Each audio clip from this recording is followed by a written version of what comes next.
Mesdames, Messieurs, bonjour, bienvenue dans Zigzag Café. Zigzag Café qui va vous permettre cette semaine de vous promener. Une vision tout à fait particulière de la Suisse romande en partie notamment, avec Patricia Mottet qui en 63 jours a parcouru 2400 km à cheval et on verra pourquoi elle l'a fait. Je vous présente nos autres invités, Danielle Pralon qui est gardienne de la cabane de Tsa, 3 mois par an, et la cabane étant, pas fermée, mais en tout cas pas ouverte aux randonneurs actuellement. Vous êtes parmi nous, Alex Descottes qui est gardien du temple, André Fauchère qui est écrivain, qui a été gardienne de la cabane de Tsa. Et nous avons aussi sur notre plateau Martine Fournier, elle est gardienne de la cabane de la Dent Blanche, c'est même la gardienne qui est placée la plus haute en altitude, hein, c'est tout un... Et puis nous avons sur ce plateau les paysannes de l'Étiva. Peut-être Madame Fauchère, si vous deviez présenter les paysannes de l'Étiva, qu'est-ce qui les caractérise selon vous? Je les trouve toutes sympathiques. Pour y ajouter quelque chose peut-être, hein? Non, il n'y a pas un fromage extraordinaire du côté Il y a un fromage. Rendez-vous compte, elles sont nombreuses, je vous signale. Si vous êtes... Je pense que c'est quand même plus sympathique de leur dire qu'elles sont sympathiques et jolies de parler du fromage. Bien sûr, bien sûr. On parle des dames de l'Étiva. En parler elles-mêmes si elles le souhaitent tout à l'heure. Voilà. Début de semaine où on va vous rappeler quand même un événement. Cet événement, il s'est situé le 21 février 1999 à 20h27. Des images que vous allez voir sont des images de reconstitution, mais quand ça se passe à 20h27 au milieu de la nuit et que c'est inattendu, ça peut être dramatique. Regardez.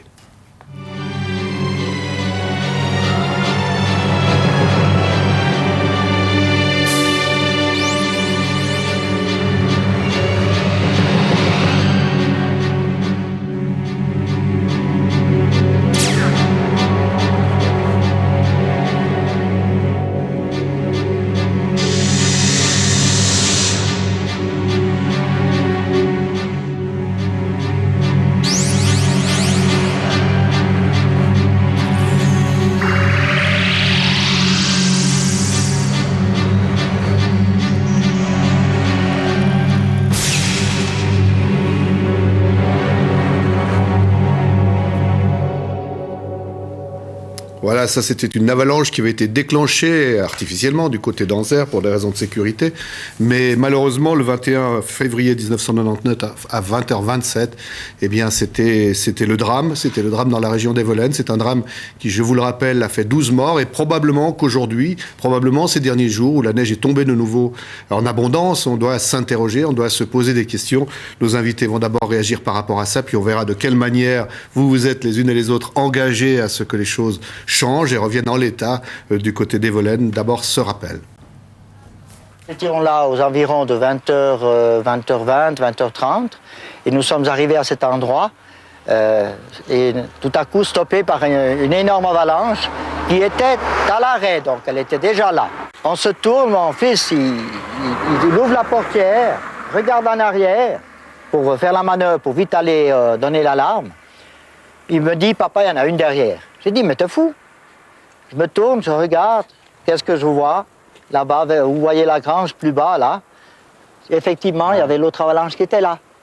Et nous, on venait de passer.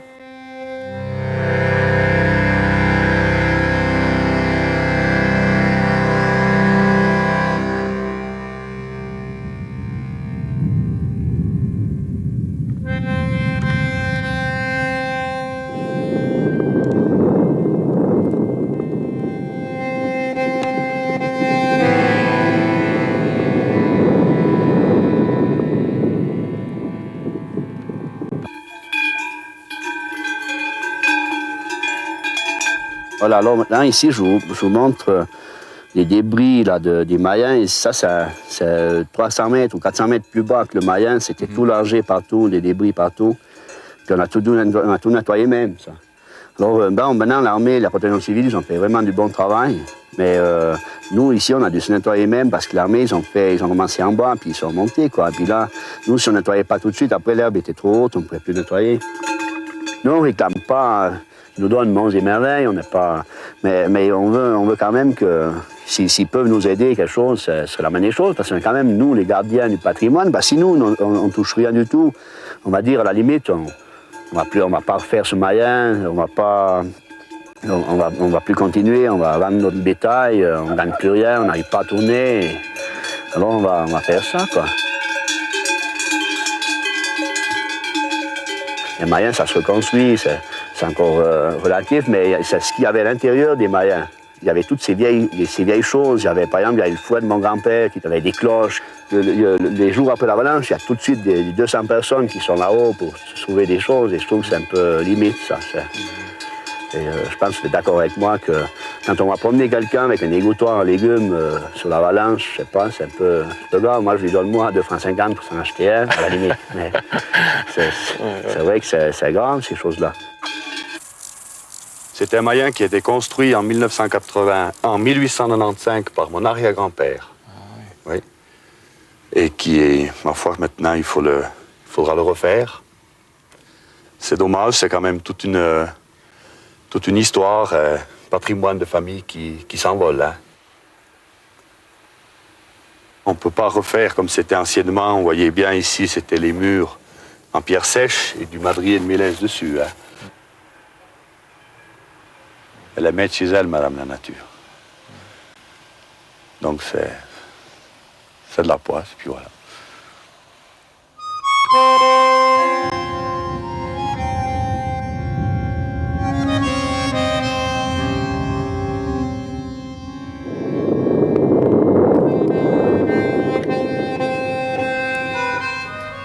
Alors peut-être une réaction d'abord d'André Fauchère. Vous étiez à Evolène, hein, on y reviendra, en fin de semaine pour des raisons importantes. La neige est arrivée. Comment est-ce qu'elle est vécue, cette première neige? Elle est peut-être vécue un peu tristement, d'une façon un petit peu, je dirais, avec un rappel. On ne peut pas faire autrement. On est tous comme ça, on voit la neige arriver, on se souvient. Donc c'est la première neige. Et puis, à quel moment, à votre avis, le deuil sera-t-il fait? Pour moi, il faut attendre 1 an, comme dans tous les deuils de la vie.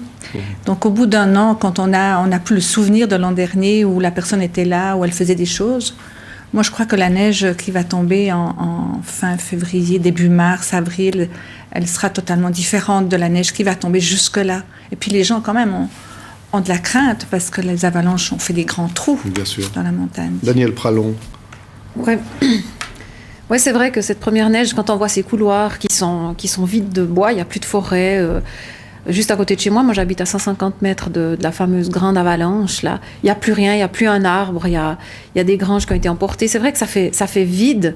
Bon, l'armée a fait un travail fantastique au niveau de déblaiement, mais c'est vrai que ça fait peur, quoi.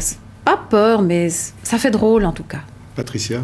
C'est vrai que cette année, on a quand même une appréhension. On souhaite la neige parce qu'on vit quand même en grande partie du tourisme en hiver, donc la neige, on en a besoin.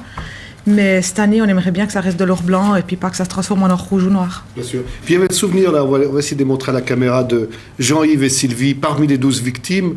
C'était un peu Roméo et Juliette. Oui, si vous voulez, c'était des jeunes merveilleux. Oui. Ils sont toujours tous merveilleux, les jeunes. Mais peut-être qu'ils sont devenus encore plus merveilleux parce qu'ils ont laissé leur vie et surtout qu'il était dans l'exercice de sa fonction, puisqu'il allait chercher du sel ou du sable pour aider à la route, donc à nettoyer les routes. Oui, alors juste qu'on revienne un peu, et puis après, on va faire le parcours avec vous et dire pourquoi. Mais il y a quand même un certain nombre de questions qu'on se pose. Parce qu'on se dit, bon, vous avez publié un ouvrage qui s'intitule Evolène, 21 février 1999, 20h27, qui raconte l'événement, le drame, le dévouement des gens, et puis qui est là quand même pour rappeler aussi que lorsqu'il y a eu une avalanche, lorsqu'il y a eu beaucoup de dégâts comme ça, il faut reconstruire, il faut trouver les moyens d'aider, il faut venir en aide. Mais en Suisse, quand même, où on a beaucoup d'argent, semble-t-il, on n'a pas encore résolu ce problème? Moi, je ne crois pas. Je pense qu'en Suisse, on a beaucoup d'argent, mais pas forcément là où il en faut. Et qu'à Evolène, c'est un endroit qui a été blessé. Il y a beaucoup de choses à reconstruire. Encore aujourd'hui, on ne sait pas. On n'a pas fini. Les assurances n'ont pas tout terminé, si vous voulez, le contrôler, les analyses, etc. Les gens s'étaient mobilisés, hein, ça fait un fonds Voilà. d'à peu près 300 000 francs. Oui. Est-ce que ce fonds il est déjà utilisé? Qu'est-ce qu'on en Non, fait? parce que l'important, c'est d'abord de voir s'il y a des gens qui ont besoin. Ça veut dire dans le besoin, des personnes qui auraient perdu leur habitation, qui ne pourraient plus vivre. Ça, à Evolène, il n'y a pas. Si on a vu des granges qui ont disparu, mais les paysans ont pu compenser. Donc l'important maintenant, c'est de garder l'argent encore quelque temps pour savoir où est la priorité. Qui va donner? Comment la commune va pouvoir faire face à cet argent? C'est colossal. Alors, samedi, vous avez, dans une cérémonie qui s'est déroulée à Evolène, vous avez remis à la commune, j'imagine, les droits d'auteur sur votre livre, 25 000 francs. Oui. Là aussi, on se pose une question, on se dit, mais enfin, grand Dieu, il faut que vous remettiez vos droits d'auteur, il faut que Patricia Mottet fasse le tour de Suisse romande à cheval pour réunir des fonds, pour reconstruire... ça paraît quand même un peu... Je crois plutôt que, vous savez, c'est un geste symbolique. Oui. Quand vous êtes dans le pays, puis que vous êtes... Bon, moi, je mets ma plume à disposition des gens. Alors voilà, il se passe un drame, vous voyez le désespoir, et puis vous voyez quelque chose d'extraordinaire, la solidarité. Donc, ces 25 000 francs sont les droits de M. Slatkin et des miens, donc c'est les deux ensemble. Qu'est-ce qui se passe? C'est un acte de solidarité. C'est comme si on avait pensé une blessure. Mais à la limite, il y a des gens qui ont mis juste un sparadrap, ils ont fait le même travail que nous en donnant ça. Donc, c'est le moyen qu'on aurait à disposition, nous, en tant que quelqu'un qui tient une plume, pour dire « je vous aime ». Et puis préciser peut-être que lorsqu'on aura fait, j'espère que c'est fait maintenant, hein, l'inventaire des besoins, des choses à reconstruire, c'est pas 300 000 francs qui vont suffire, mais non, c'est des millions. C'est des millions. C'est des millions. Il faut quand même penser que Evolène, on a besoin de certaines protections maintenant sur les villages. Ça se chiffre à... C'est des coûts de millions. Donc, vous savez, nous, les 25 000 francs, c'est une petite goutte d'eau, mais elle est symbolique. Bon, on reviendra tout à l'heure sur un autre ouvrage que vous présentiez d'ailleurs au cours de cette soirée, qui s'intitule « Un loup dans la bergerie des Harpies ». Autre sujet, dense et probablement qui va être réactif, si j'ose dire. Mais Alex, présentez-nous un peu le parcours effectué par notre invité. Eh bien, en fait, Patricia le dirait, je pense, mieux que moi, mais Patricia, c'est quelqu'un qui vit aux Odères, juste au-dessus d'Evolène, qui n'est pas originaire du Valais, mais qui, en fait, a été touché par ce pays. Elle y vit depuis longtemps. Elle y partage d'abord la vie de la neige, c'est important, et puis la vie des gens, les passions, les rires. Et évidemment, comme les autres, elle a été touchée. Elle est d'autre part passionnée de cheval. L'année dernière, il y a 2 ans plus exactement, elle est partie seule jusqu'en Camargue avec son cheval et ses chiens. Et elle s'est dit, si je pouvais faire un petit quelque chose, et le petit quelque chose, ça a été en fait, ça vient de se terminer, un tour de Suisse à cheval, hors des chemins battus, et si vous voulez bien d'abord un résumé en images type cow-boy. Et à toute belle, tout honneur, voici donc Lakota, 9 ans, et toutes ses dents. Quant à Pastis et Inuit, 2 chiens de race, avec un S à race, ils auront la redoutable tâche de surveiller les frasques de leur maîtresse et accessoirement de la remettre dans le droit chemin quand elle perdra le nord, ce qui ne saurait tarder. 9 septembre, grand soleil, départ des Odères. Patricia avait renoncé à prévenir ses milliers d'admirateurs, on est modeste, on ne l'est pas. Départ donc en solitaire et lente montée vers les alpages. L'itinéraire, Sanetsch, Interlaken, Meiringen, Gotthard, Coire, Saint-Gall, Brugg, Delémont, Chaux-de-Fonds et retour vers le Valais. Au total, quelque chose comme 2000 ou 2400, 2500 km. Difficile, le câble du compteur a cassé. En 2 mois, donc, Patricia a prévu de parcourir tout cet itinéraire. La plupart des kilomètres loin des routes, hors des sentiers battus. Passer le Haut-Valais, première surprise dans l'Oberland bernois, où sévissent de redoutables Indiens. Patricia vous racontera. 2000 km plus loin, après le Tessin, la Suisse orientale et le Jura, revoici la terre romande et les derniers feux de l'automne. Dans les Préalpes vaudoises, la neige est au rendez-vous, mais Patricia et Lakota s'en soucient comme d'une guigne.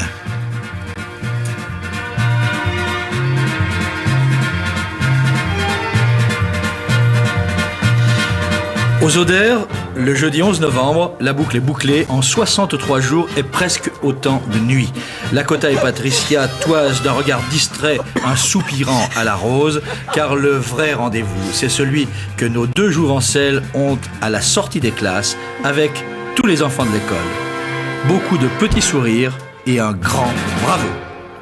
Voilà, Patricia, peut-être on va entrer dans le détail de tout votre parcours et ce que vous avez découvert de cette Suisse à cheval, mais quelle est la principale leçon que vous tirez de cela? Tout d'abord, j'aimerais remercier Alex, parce que je trouve que le montage est superbe. Ça déjà, il est vraiment génial. Ça valait la peine de venir, quoi. Ah, ça valait la peine de venir pour les odeurs. Non, la leçon que j'en ai tirée, je crois déjà que les gens sont merveilleux. Je crois que c'est la première leçon et la plus importante que j'ai tirée. C'est que l'accueil des gens en Suisse est magnifique, est super et sympathique, et quelles que soient les régions linguistiques. Quand on arrive avec son cheval et deux chiens, il y a toujours quelqu'un pour vous accueillir. Toujours. Et pourtant, je vous garantis que des fois, quand on arrive tout mouillé, qu'on a deux chiens qui ont plus de boue que de poils, c'est pas évident. Et pourtant, les gens ils sont toujours là pour nous accueillir. Et ça, la chaleur humaine, j'étais surprise moi-même. Vous nous aviez dit quelque chose qui a beaucoup touché les téléspectateurs quand vous êtes venu en parcours nous rendre une petite visite, il y a déjà de plusieurs semaines. Vous aviez dit, moi, quand je remettrai mes skis sur la neige, au départ, j'aurais quand même une appréhension parce que je saurais que dessous, des gens étaient morts. Ouais. Bon, déjà, il y a déjà une chose qui est certaine, c'est comme j'ai dit avant, donc maintenant la neige, on en a besoin. C'est vrai que là, elle est là, et cette appréhension de remettre les skis existe toujours. Parce que cette neige, on sait que elle fait la joie de beaucoup. Ça fait partie de notre vie. On l'aime, on vit avec. Je crois que moniteur de ski, c'est une passion, vu que c'est le travail que je fais durant l'hiver. Et puis d'un autre côté, on a des amis qui sont restés dessous. Et des connaissances, et des gens qu'on ne connaissait pas, mais qui étaient en vacances chez nous, qui aimaient notre région. Et ça, c'est des choses qui marquent. Et je crois que quand on se retrouve avec des skis aux pieds, on ne peut pas l'oublier. C'est pas possible. Vous disiez, André Fauchère, que dans la mobilisation qu'il y a eu autour, dans vos engagements à ce propos, il y avait notamment l'engagement aussi de dire aux familles étrangères qui avaient disparu, pour que si pour l'écolage des enfants, par exemple, vous étiez prête à vous mobiliser. En tout cas, les aider. Oui, je crois que la commune disait, enfin tout le monde, tous les gens d'Evelen disaient, dès qu'il y aura quelqu'un qui a besoin, donc Thérèse et Jean-Luc sont morts à Villa avec leur petite fille, mais ils ont 2 enfants de 18 ans qui sont en France et qui font des études. Et on les a contactés, on leur a dit, si vous avez besoin, vous n'hésitez pas, vous nous appelez, parce que c'est vrai que pour nous, c'est aussi difficile d'aller là-bas pour... on voudrait pas être curieux, pas non plus faire quelque chose qui pourrait les blesser, mais s'ils ont besoin, ils savent qu'ils peuvent appeler à l'aide. Merci. Alex, on va aller du côté de cette fameuse cabane de Latza dont vous avez été les 2 gardiennes. Oui. Et c'est drôle et pathétique en même temps. On va, je crois, toujours, en tout cas aujourd'hui, passer comme ça de l'ombre à la lumière, de la braise au soleil, de la tendresse ou même du drame au rire. Mais c'est vrai que c'est un petit peu ça, Patricia, et c'est quelqu'un qui rit tout le temps et qui, au fond, doit être... sacrément, je dirais pas triste, mais profonde. Alors, nous repartons en effet. Nous repartons et avant même de faire la première étape de ce Tour de Suisse à cheval, il faut s'entraîner. Alors, premier entraînement, c'était au début de l'automne.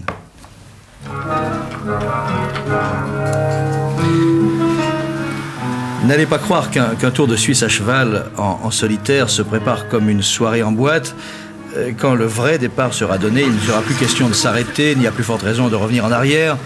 Lakota ne doit avoir peur d'aucun précipice, ne s'effaroucher d'aucun torrent, ne s'alanguir dans aucune prairie d'herbes folles, du moins pendant les heures de bureau. Et pour se préparer, Patricia et Lakota ont joint l'utile à l'agréable, le bas que transporte l'une en croupe, le sac que l'autre porte à dos. Ce n'est pas encore l'attiral de voyage, mais c'est déjà plus que pour faire simplement joli. Il s'agissait donc ce jour-là, vous l'avez dit Jean-Philippe, d'atteindre les 2600 mètres et quelques pour aller apporter à une amie prénommée Daniel et qui est sur ce plateau avec nous, de quoi tenir le coup dans son refuge de loup, la cabane de Latza.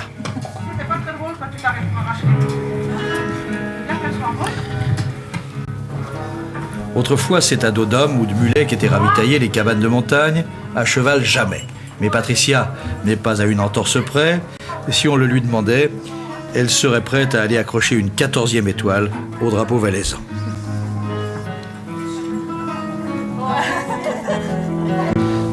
Ouais, elle s'est super bien comportée. Ouais, c'était génial. Elle a vraiment bien monté, mieux que le mulet ou bien? Non, mais presque aussi bien. C'est vrai, j'étais surprise, j'avais J'avais un peu des soucis aussi, parce que Mais le c'est mulet bon, avait bien passé. Hein. Ouais. Patricia, hein? Oui. C'est pas la première fois que vous montez, mais c'est une première quand même. Oui, effectivement, c'est une première, puisque l'année passée, on a fait le ravitaillement avec un mulet. Et puis, c'était déjà une première, vu que la cabane ici a été construite relativement récemment par rapport aux autres cabanes, et a été donc faite par hélicoptère. Le mulet, c'était la première fois qu'il montait. Et puis cette année, vu que la mule, j'ai pas pu la garder pour différentes raisons, on a décidé de ravitailler, d'essayer avec le cheval. Et c'est la première fois qu'un cheval arrive à la cabane Latza, à 2607, hein. C'est ça, Daniel? C'est ça. À 2607 mètres d'altitude, ouais. Oui, alors, tu m'amènes quoi, là, maintenant que t'es bien monté? Alors attends, ton mari... Tu as pu tout avoir? Oui, il y a ton mari hier soir qui m'a apporté au chalet. Il y a du fromage, enfin il y a une meule. Il doit y avoir, je crois, 10 ou 15 kilos de viande. Ouais. Alors, Mammouth, qui t'a fait une super surprise, il t'envoie un tapis d'IAS, puis je t'ai monté des jeux de cartes. Voilà pourquoi je monte avec mon cheval. Bah, c'est vrai bien. Moi, je joue aux cartes. Maintenant, toi, t'as le mauvais temps qui peut venir te faire. Pas de problème, maintenant, je suis ferrée. C'est bon. Alors, extra. Non, je crois qu'il y a des boîtes pour ton chat, il y a... Non, mais il y a au moins la viande, c'est ça. La viande. Ouais. Le fromage, c'est un odeur, hein, quand t'as pris. Ouais, merci beaucoup. Oui, il est un petit peu frais, hein. Oh, oui, dis donc. Alors, tu sais, quand tu le tournes un petit peu tous les jours, hein, bon, parce que... C'est plus lourd qu'on a porté, voilà, toi, t'as pidias. Tu peux occuper tes soirées pluvieuses maintenant. Tu vois, ça manquait, hein, il n'y en avait pas, c'est vrai. Non. C'est pas pour un truc, là. Ah ouais, pas mal. Ben voilà. Les joueurs de cartes sont contents. Ouais, dis donc, Alex, on est bien accueillis dans la cabane de Latza, quand même. Oui, non, mais bon, je pense que vous auriez envie de poser quelques questions in situ à Daniel. Mais on va d'abord la retrouver sur place. Justement, in situ, là-haut, j'ai essayé, mais j'ai écoutez. réussi à un moment où en fait, Patricia s'était éloignée. J'ai réussi à poser une question et j'ai demandé comment était habituellement ravitaillée la cabane de Latza. Écoutez. En hélicoptère. Ça, c'est clair que tout le gros vient en hélicoptère. Hein. Ouais, ça, c'est sûr. À dos d'homme, plus. À dos d'homme, occasionnellement, quand le cheval monte pas, il y a quelques kilos de pain, quelques kilos de viande qui montent à dos d'homme, ça, c'est clair. Ouais. Mais sinon, le gros, le bois, le gaz, enfin, tout ce que j'ai besoin, là, toute la nourriture pour tout l'été, ici, ça monte en hélicoptère. Et vous restez ici combien de temps? En gros, 3 mois. Et l'apport de Patricia dans tout ça, c'est anecdotique ou c'est vraiment utile? Ah, c'est vraiment utile, ça c'est vrai que c'est vraiment utile, puis c'est sympa de l'avoir arrivé là avec son cheval, ça fait aussi un peu folklorique, un peu, ça garde un peu les traditions, moi j'aime bien, c'est un côté que j'aime bien, un côté nature qui me plaît beaucoup, et puis d'avoir la visite de Patricia, c'est sympa aussi. Si vous deviez en 3 mots définir son caractère? Oh là là, en 3 mots son caractère. Volontaire, sympathique, simple, mais elle a du caractère, oui. Vous partiriez en voyage avec elle? Ah oui, tout de suite alors. Ouais. Je sais pas si j'aurais sa façon de vivre. J'ai pas tant l'habitude de partir à l'aventure comme elle, donc. Mais je pense que je m'y ferais. Mais oui, je partirais avec elle, ouais. Je m'entendrais bien avec elle, je suis sûre. Mais au fond, votre aventure à vous, c'est d'être 3 mois par année. Depuis combien d'années dans la cabane de Ça fera la 15e en l'an 2000. Vous êtes la gardienne de la Oui. cabane. André Fauchère a été la gardienne de la cabane. La première gardienne, oui. Ouais. Comment organisez-vous votre journée? Qu'est-ce que vous faites là? Bien, comme j'ai des alpinistes qui viennent dormir, donc ils se lèvent relativement tôt, je me lève vers 4h30, 5h le matin pour leur préparer le petit déjeuner, les réveiller, le petit déjeuner. Et puis ensuite, il y a bien sûr toute une mise en place, un nettoyage, etc. Se replier les couvertures de ceux qui ne les plient pas, il y en a de plus en plus. Et après, il y a les promeneurs qui arrivent, les randonneurs, il y en a pas mal. C'est une cabane qui est quand même d'accès facile. Oh, ça c'est vous qui le dites. Pour quelqu'un d'entraîné, c'est relativement facile. Et puis, donc il y a pas mal de gens qui montent pour pique-niquer, manger une soupe, boire quelque chose. Le soir, en fin d'après-midi, il y a de nouveau le souper pour ceux qui vont rester dormir, servir les repas, préparer les gourdes de thé pour le lendemain, préparer les petits déjeuners, ce qui fait que vers 10h, 10h30, je peux aller me coucher. Est-ce qu'on a le temps dans cet emploi du temps très, très dense? Est-ce qu'on a quand même le temps de rencontrer des gens, de faire des connaissances, oui, d'engager c'est une sûr. conversation? Ça, c'est sûr, ouais, parce que justement, j'ai une cabane qui est petite par rapport à certaines, et j'ai le temps de voir les gens arriver, de leur parler. Il suffit des fois d'un geste, d'une poignée de main, d'un bonjour dit peut-être plus gentiment que quelqu'un d'autre. Et puis voilà, quoi, les liens se créent. On peut passer des soirées autour de la table. Puis quand débarquent les personnes à qui il faut vraiment donner des conseils parce qu'elles sont mal équipées, parce que peut-être elles ont surévalué leurs possibilités, vous arrivez à être entendu? Oui. C'est pas toujours facile. Oui, mais c'est pas toujours facile, non, c'est clair. On essaye de dire, mais enfin, les gens sont libres, hein, ils vont en montagne, ils sont libres de faire ce qu'ils veulent. Donc, on essaye quand même de les mettre en garde, plus ou moins, surtout si les conditions sont mauvaises ou si vraiment ils sont mal équipés. Mais sinon, on les laisse un petit peu aller, on surveille un petit peu plus. Puis si on a bien compris votre histoire de couverture tout à l'heure, les gens sont peut-être un peu plus indisciplinés qu'il y a quelques années. Je trouve, ouais. Ça a changé, en tout cas, en 15 ans. Il y a eu une évolution comme dans tout. Je trouve que, oui, la chaleur qu'il y avait il y a 15 ans, il me semble qu'il y en a un petit peu moins maintenant. Vous êtes d'accord, Audrey Fauchère? Oui, moi je crois que ça fait plus de 20 ans maintenant, mais quand j'étais gardienne tout au départ, on avait presque que des alpinistes, on avait peu de passages, donc on avait des soirées avec moins de personnes, mais on parlait beaucoup montagne, et maintenant ça a beaucoup changé. Et ça chante plus. Hein. Oui, ça ne chante plus. Oh, ça chante. Alors, si ça chante une fois par saison, c'est le maximum. C'est vrai que les gens chantent de moins en moins. Votre cabane est fermée là actuellement, mais elle n'est pas fermée. C'est-à-dire que s'il y a un problème, s'il y a des gens qui sont perdus, ils peuvent s'y rendre. Il y a toujours du bois, toujours des matelas, des couvertures, donc il y a toujours possibilité de se chauffer, de venir s'abriter. Il y a un téléphone de secours aussi qui reste là. Elle s'est fait toute discrète dans le public, mais Martine Fournier, là, vous pouvez nous dire qui elle est? Elle est la gardienne la plus haute, je ne sais pas si c'est des Alpes valaisannes, mais en tout cas, elle est à 3500 mètres d'altitude. C'est la cabane de la Dent Blanche. La cabane de la Dent Blanche, oui. Alors dites-nous, est-ce que c'est à peu près le même rythme de travail? Vous faites les mêmes choses? Oui, je me lève simplement un tout petit peu plus tôt. Ah, dites-moi à quelle heure? En général à 3h, 3h30. Parce que les gens font un 4000 depuis chez moi, donc ils doivent partir tôt. Autrement, bien sûr, moi, je n'ai pas de monde à midi, parce que j'ai quelques visiteurs, mais ils sont très, très rares. Ils sont très appréciés, mais très rares quand même. En dehors de ça, oui, c'est à peu près le même genre de travail, sauf que moi, j'ai vraiment que des alpinistes. Ça veut dire que vous passez de longs moments toute seule dans votre cabane. Quand ils sont partis et quand ils reviennent, là, vous êtes toute seule? Toute seule, non, parce que j'ai toujours quelqu'un qui m'aide de toute façon, en principe. Et puis, les gens reviennent chez moi. Ils font la Dent Blanche, mais ils reviennent chez moi. Donc, ils font 2 passages, en fait. Et puis, il y a assez de distractions, entre guillemets. Entre-temps, il y a quand même beaucoup de choses à faire. Donc, c'est apprécier aussi les moments de solitude. Et puis, même question que pour madame, c'est lorsque vous voyez des gens dont vous vous dites ils sont peut-être un peu mal préparés ou pas suffisamment équipés, vous arrivez à leur dire, ils vous écoutent? En général, oui, mais chez moi, disons que c'est assez rare parce que c'est difficile de monter. C'est pas un chemin balisé, il y a un glacier à traverser, c'est quand même assez difficile. Il faut souvent les crampons, piolets. Donc, bien sûr, les gens sont déjà équipés quand ils arrivent, autrement, ils n'arrivent pas. Par contre, il y a certaines personnes qui confondent un petit peu toutes les courses parce que j'ai quand même une course qui est plus facile, qui est la Tête Blanche. Et de temps en temps, j'entends des réflexions, on fera peut-être Tête Blanche ou Dent Blanche, alors que ça n'a absolument rien à voir. Alors des fois, il faut faire des discussions, mais c'est très très rare. Une dernière question, là vous avez fermé votre cabane, enfin fermé, vous l'avez quittée comme vous Daniel, mais est-ce qu'elle ne vous manque pas déjà un peu? Ah oui, bien sûr. C'est sûr que c'est une vie il n'y a pas de comparaison avec la vie qu'on peut avoir en plaine. Malheureusement, même... Je ne sais pas si pour Daniel c'est la même chose, mais même pour moi, j'ai l'impression que quand je redescends, je change. J'aimerais rester comme je suis en haut, mais je change malgré tout. Merci beaucoup de votre témoignage. C'est vrai, oui. Vous avez le même sentiment? Ah oui. Ah oui, j'ai l'impression d'être, je ne sais pas comment dire, pas libérée de tout souci, non, mais de vivre moi-même. Et c'est vrai que c'est une grande chance, j'ai la chance d'être 3 mois par année vraiment moi-même. Patricia, ça vous fait pas envie quand vous êtes montée là, la cabane de madame et que vous vous dites tiens, elles sont transformées, elles ont 3 mois devant elles vont vivre une expérience très forte?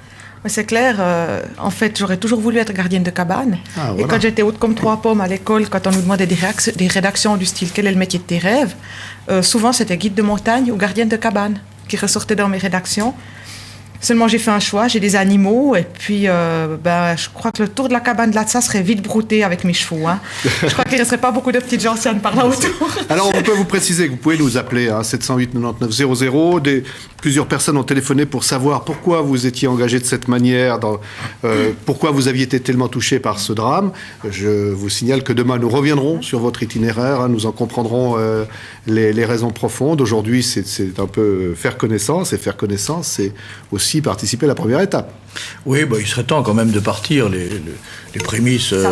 Ça piaffe. Alors on y va. C'est un beau jour de septembre et c'est toujours aux Odères, donc juste au-dessus des Volaines.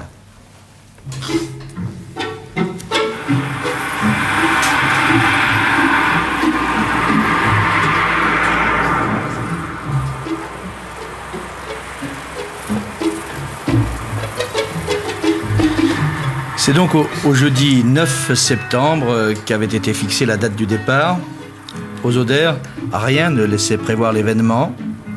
Pas de fanfare, pas d'officiel, juste une jument attachée au revers d'un chalet, une cavalière apparemment plus pressée qu'à l'accoutumée, vous allez le voir, et aussi une photographe prévenue, on ne sait comment.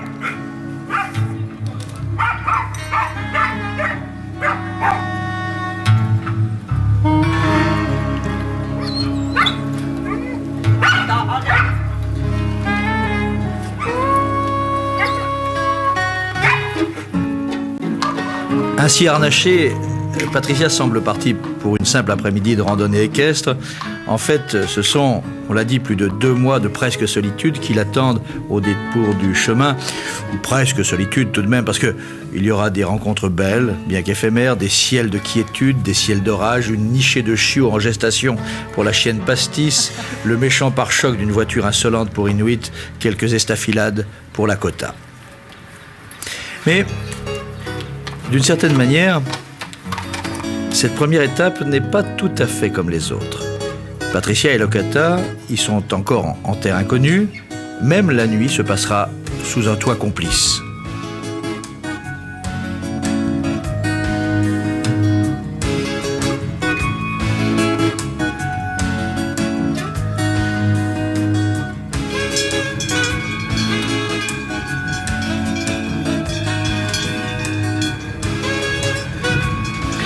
Quant aux 2 derniers bergers croisés avant le franchissement du col du Torrent, ce sont 2 amis, Luis, le Portugais, et Joseph, le Valaisan, un de ceux dont les Mayens et les foins ont été emportés par l'avalanche de février.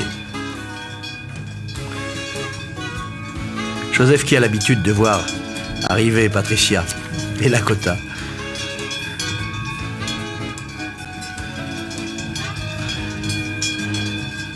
C'est drôle, on en reparlera peut-être. Luis est portugais, il vient en été et il a un frère qui est lui aussi berger en face. Alors parfois ils se font des signes, j'allais dire quasiment des signaux de fumée. Et puis cette première journée, ça n'est pas vraiment une étape, on a encore l'impression qu'elle appartient aux vacances valaisannes.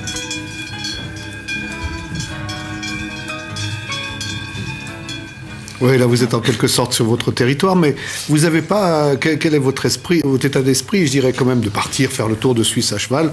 Là, ça va bien, on rencontre des amis, on sait où on met les pattes et les pieds pour le cheval et vous, mais bon, après c'est l'inconnu. Maintenant, je peux l'avouer, maintenant que je suis de retour puis que tout s'est bien passé, parce que c'est vrai qu'au départ, c'était un peu des coups de bluff quand je disais à tout le monde que j'étais prête, que j'avais peur de rien, que je craignais rien. Mais les 3 dernières nuits avant le départ, j'ai pas fermé l'œil. Hein. Bien sûr. J'entends, je crois que toutes les 2 minutes, je me levais pour passer au petit coin, et puis j'entends, j'étais sur les nerfs, ça c'est clair. Et je crois que dès le moment où je me suis mis en selle, dès le moment où on a la responsabilité et des chiens et du cheval, pas que de nous, parce que finalement, nous, c'est nous qui passons en 4e plan, là. Hein, c'est d'abord les animaux. Dès ce moment-là, on a l'état d'esprit qui change. On ne peut plus penser à ce qui pourrait se produire.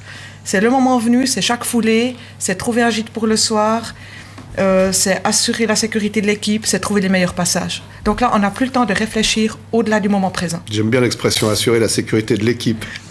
Mais on est une équipe. Oui, bien sûr. Ouais. À la limite, j'entends quand les gens me félicitent dans la rue, je dis bah ouais, c'est sympa. Mais moi, j'étais avec une carte en train de la lire, puis Lakota à droite, 300 mètres, puis à gauche. C'est le cheval là qui a travaillé. Bien sûr. Hein? Donc, qu'est-ce que vous aviez emporté avec vous?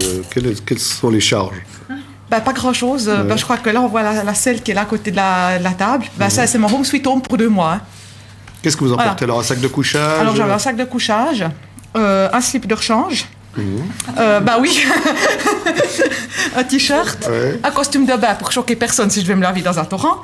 On va quand même préserver la pudeur des gens. Un gros pull, la veste de pluie. Quelques vivres? Comment? Quelques vivres? Non, rien. Toujours sur place? J'ai toujours pris sur place, ouais. De toute façon, je m'étais dit qu'en perdant 10 kilos, c'était pas grave. Puis ça m'est pas arrivé, donc faut croire que ça fonctionnait pas trop mal, quoi. Qu'est-ce que j'avais? J'avais les cartes au 25 000, mais ça, donc, vous voyez la pile que j'avais. Donc, on s'était arrangé. J'en avais une partie avec moi, je l'ai renvoyée par poste et on me faisait revenir le reste. Hein, ça, de toute façon. Une pharmacie avec des médicaments qui étaient adéquats autant pour le chien que le cheval que pour moi. Donc, entre autres en homéopathie. De quoi référer le cheval. Parce que c'est vrai qu'au sommet du Souston, si ça arrache un fer, je pense pas que mon maréchal, aussi sympathique soit-il, qui va prendre l'hélicoptère pour venir référer. Non. Ça, j'ai un peu des doutes. Le touring non plus, d'ailleurs. J'ai pas tenté le coup, ça serait essayé. Vous pouvez essayer. Si m'offre assurance, hein, mais ça, c'est à voir après l'émission. Et puis ça y avait quoi avec... de quoi brosser le cheval. Moi aussi, je sais. Pinky. Ah bon, c'était pour vous rassurer un peu, là. Alors, Alex. Voilà, c'est Pinky. Oui, alors, avant de poursuivre, on est donc au-dessus des Odères.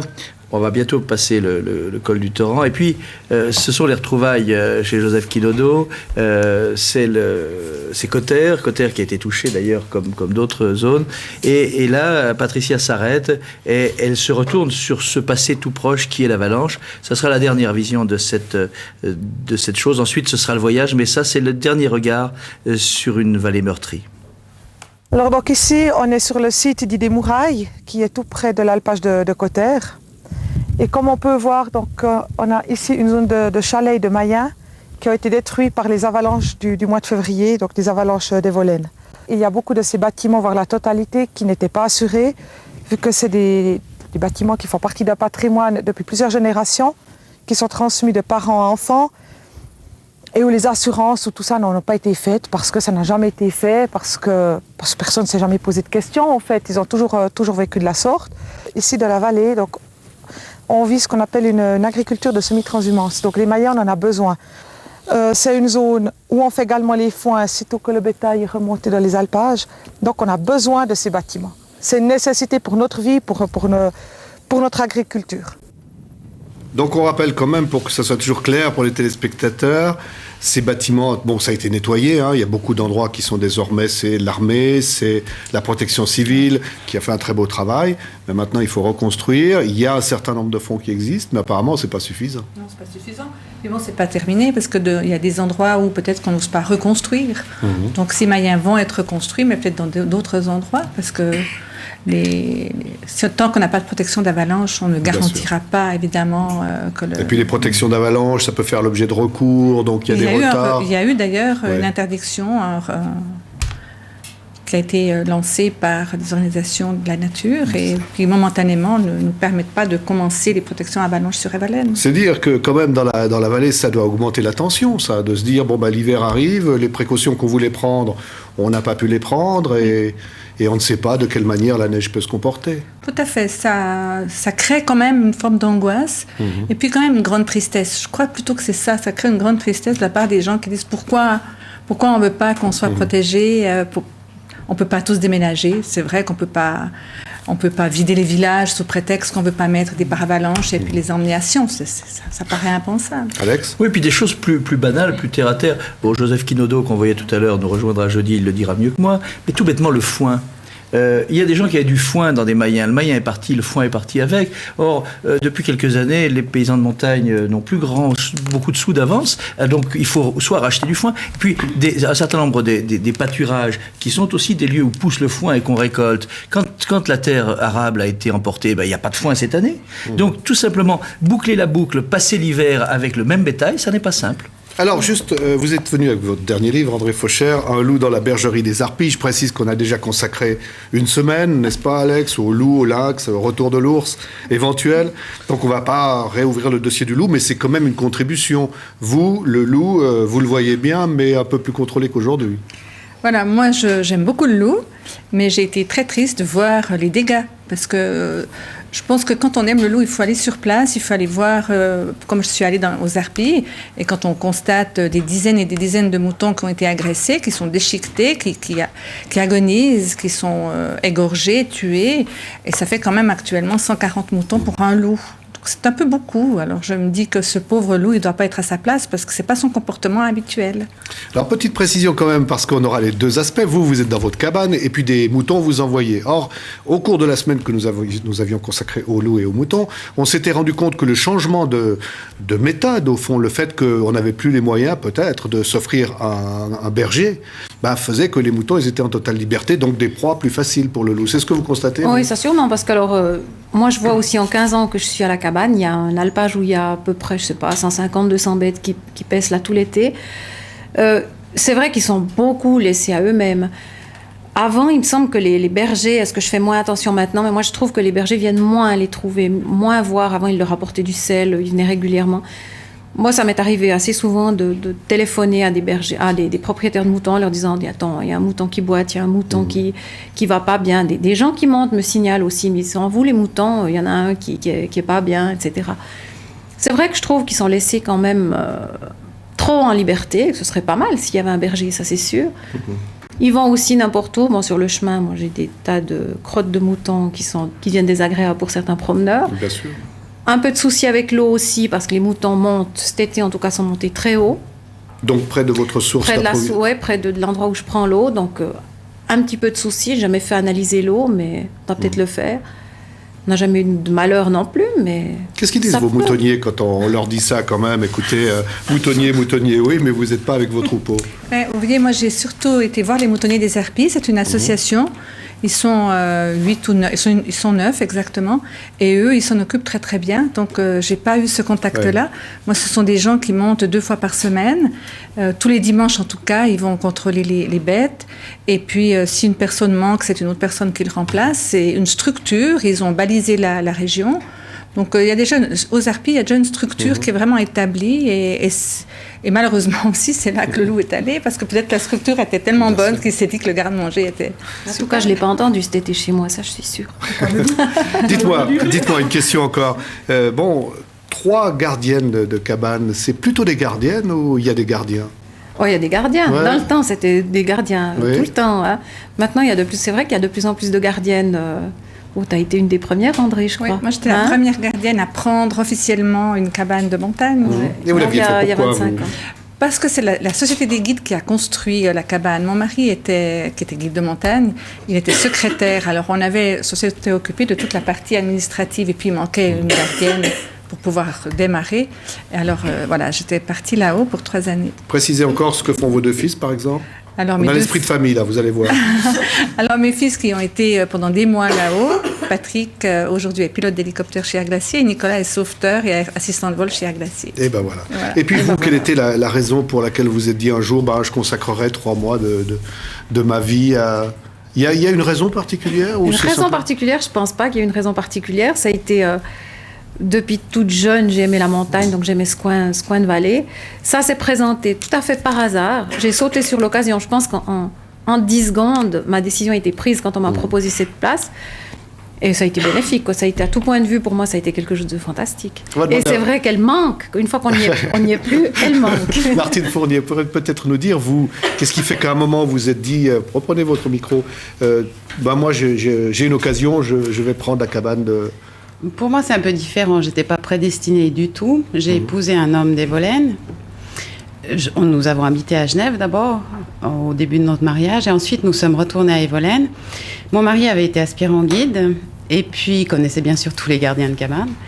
Et on lui a proposé la cabane de la Dent Blanche. Alors, il m'a posé la question si je voulais monter. Sur quoi je lui ai répondu, s'il y a le téléphone. Moi, je n'avais jamais fait de montagne, je précise. S'il y a le téléphone, pourquoi pas? Il me dit, c'est la seule qui n'a pas le téléphone. Mais je l'ai suivi quand même. Et au bout d'une saison, où on avait vraiment très très peu gagné notre vie, mon mari m'a posé la question, il m'a dit, je crois qu'on ne recontinue pas. J'ai dit, si, c'est une vie extraordinaire, ça me plaît. Malheureusement, mon mari est décédé 4 ans après. Et au moment de se poser la question de savoir si je continuais ou pas, pour moi, c'était clair. Bien sûr que j'ai été aidée, heureusement d'ailleurs, parce qu'autrement ça n'aurait pas été possible. Mais c'est vraiment un choix que je ne regrette pas aujourd'hui. Merci beaucoup, madame. Alex, quelques images quand même pour clore cette première journée. Oui, parce que c'est bien beau de marcher dans la journée, mais encore faut-il dormir la nuit. Vous avez vu qu'il n'y a pas grand-chose en croupe du cheval, en selle. Il n'y a en particulier pas de tente de camping. Alors, quelques images de ce à quoi peut ressembler une nuit à la Belle Étoile, avec ou sans le loup. Et je laisse à Patricia le soin de les commenter. C'est pas forcément qui on pense. Hein. Ça vous dit que C'est vrai. Écoutez, alors là, on va être vivement intéressé. Tous les échos qui me sont parvenus à cet égard confirment la chose. On en parle jusqu'en Suisse orientale, Patricia. Voilà. Donc ça, c'est le sac de couchage. Il est minuscule. Vous le posez comment, sur quoi, et comment ça se passe quand il pleut? En fait, quand il pleut, j'ai mon ange gardien qui a fait des heures supplémentaires. Parce que j'ai toujours réussi à trouver des bonnes âmes qui m'ont hébergé au moins dans une caravane. Mais cela mis à part, en général, je mets ma pèlerine militaire dessous. Par-dessus la pèlerine militaire, je mets les tapis de selle du cheval pour que ça soit un petit peu moins dur pour mes omoplates quand même. Le sac de couchage, je m'enfile dedans en essayant de faire que mes chiens ne viennent pas avec moi en même temps, parce qu'ils essaient toujours de squatter. Puis après, je referme ma pèlerine par-dessus. Et puis, c'est vrai que je suis assez spéciale. En général, je mets mon sac de couchage à l'envers, dans le sens que je mets le dos dessus pour la capuchon, par-dessus la frimousse pour me protéger de la lumière puis des moustiques. Et le lendemain matin, c'est toujours dans le même sens? Non, des fois j'ai des fourmis dans les jambes parce que je me suis drôlement berlificotée dedans.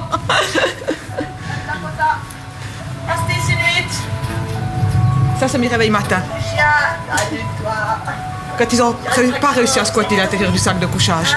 Ils tiennent chaud aussi. Ils te tiennent chaud quand il fait très froid. Ils se mettent de chaque côté. Ils te tiennent chaud. Oui, mais quand même, au dernier bivouac que j'ai fait au sommet du col des Mosses, même le chien le matin claquait des dents. Je ne sais pas les dents qui faisaient le plus de bruit, c'était celle du chien ou les miennes. Pour les gars de l'Etiva, c'était jeudi passé que j'ai dormi au sommet du col des Mosses dehors. Ouais, précision utile, ouais. Là, je précise quand même une chose, c'est que dans la réalité, quand Alex n'est pas là, j'enlève les jeans pour dormir. Bon, il faut préciser quand même que, certes, Alex vous a retrouvé de temps en temps dans votre parcours, mais il y a de longs kilomètres où vous êtes toute seule, des nuits où tout d'un coup, il faut s'installer à un endroit où on n'appréhende pas un petit peu. Non, parce que je suis toujours partie du principe que je risque beaucoup moins sous un sapin du Jura qu'à la Bahnhofstrasse à Zurich. Donc, puis là, j'en reste convaincue. Mais ce qui est le plus difficile, en fait, dans ce genre de choses, c'est pas tellement la solitude, parce que souvent, le soir, on rencontre des gens. Mais c'est des contacts, des fois, qui sont très chaleureux, parce qu'un feeling passe tout de suite, mais ils sont éphémères par la force des choses. Et c'est vrai, des fois, que le matin, repartir dans l'inconnu, quitter la chaleur d'un foyer, quitter des gens qui nous ont accueillis souvent avec beaucoup de sympathie. Des fois, j'ai eu l'impression d'être l'enfant de la famille, suivant où je suis arrivée, et de dire au revoir sans savoir si on les reverra un jour, en fait. Bon, on est en Suisse, c'est vrai, mais j'ai des bêtes, je suis coincée à Evolène, je suis monitrice de ski, on bosse 7 jours sur 7, et ça fait un sacré pincement au cœur. Parce qu'en fait, c'est pas un déchirement. Une fois, le 9 septembre, quand j'ai quitté papa-maman, ça, c'est une chose. Mais à tous les jours où j'ai rencontré des gens, puis il a fallu dire ciao, tiens mon adresse, puis j'espère qu'on se reverra, puis tu viendras manger la fondue aux odeurs. J'espère qu'ils viendront, quoi. Ça doit arriver aussi dans les cabanes, ça. Dans les cabanes, tout à fait, oui. Alors, on a des fois des rapports qui sont très, très chaleureux avec des gens. Des gens qui viennent pas forcément de tout près. Ça peut être des Français, des Suisses allemands, vraiment, on a un peu de tout. Des gens qui venaient de Nouvelle-Calédonie. J'ai eu des contacts très chaleureux dernièrement. Mais tout de suite, mais sans vraiment avoir beaucoup discuté avec eux, ils donnent leur adresse tout de suite. Ah, mais si une fois tu viens là, si une fois tu fais un voyage, c'est vrai qu'on a des... Mais tu crois pas que ça vient justement parce que le contact est éphémère et on peut se montrer sans phare? Peut-être aussi, oui. On n'a pas peur d'un contact qui est prolongé en se disant, tiens, ah oui, cette personne, on va la revoir dans... On peut être vrai, oui. On peut être vrai, parce qu'on se dit, ça passe ou ça passe pas. Mais si ça passe, il faut que ça passe fort parce que c'est court, quoi. Alors je crois qu'on s'y livre totalement. T'as pas cette pression. Possible, ouais. Là, je crois que tu dois vivre la même chose en montagne que moi sur la route. André Faucher, un ouvrage qui vient de sortir chez Slatkin. Il y en a un autre en préparation? Oui, bien sûr, ça n'arrête pas. On peut déjà parler du sujet ou pas? Oui, j'aimerais beaucoup faire un livre sur Evelyn, mais de nouveau. Mais Evelyn qui va entrer dans le 3e millénaire avec son patrimoine, avec les valeurs qu'on trouve encore aujourd'hui. Ça me plaît beaucoup. Très bien, Alex, vous nous faites envie et vous nous dites ce que nous aurons demain. Alors demain, ce sera la 2e étape, mais je vous parlais aussi de la Camargue, où Patricia a été les faire ses premières armes. Alors on l'a reprise sous le bras, on a retrouvé un cheval à l'autre bout, là dans le delta, et vous verrez, c'est assez beau aussi. Donc nous serons demain entre la Camargue et les Alpes, et avec des témoins privilégiés, ses parents. Alors, vos parents qui seront sur le plateau, ils appréhendent un peu? Et comment? Faudrait être gentil avec ma maman. Hein. Ils étaient tout à fait d'accord que vous partiez comme ça? Bah, en fait, j'aurais pas vraiment laissé le choix. Non, je dois dire que mon père est un grand sportif, donc je crois que peut-être même qu'il m'a envié en fait. Mais ça, il faudra que vous lui demandiez demain. Hein, parce que lui n'a jamais eu l'occasion de faire des expéditions au niveau alpinisme, parce que lui, c'est surtout l'alpinisme et le ski. Mais peut-être que quelque part, il avait envie. D'ailleurs, il m'avait dit une fois, j'aimerais bien te suivre avec le VTT. Puis je dis non. Je dis non. Moi, tu vas me tourner comme mes chiens autour du cheval avec ton VTT pendant que je monte une côte. Je dis pas question. Merci beaucoup. On peut l'applaudir. Merci à vous.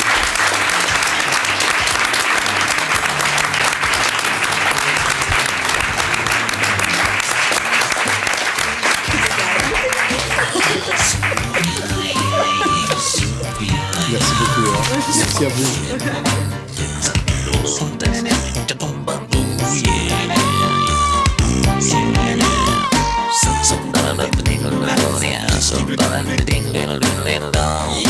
Side on side,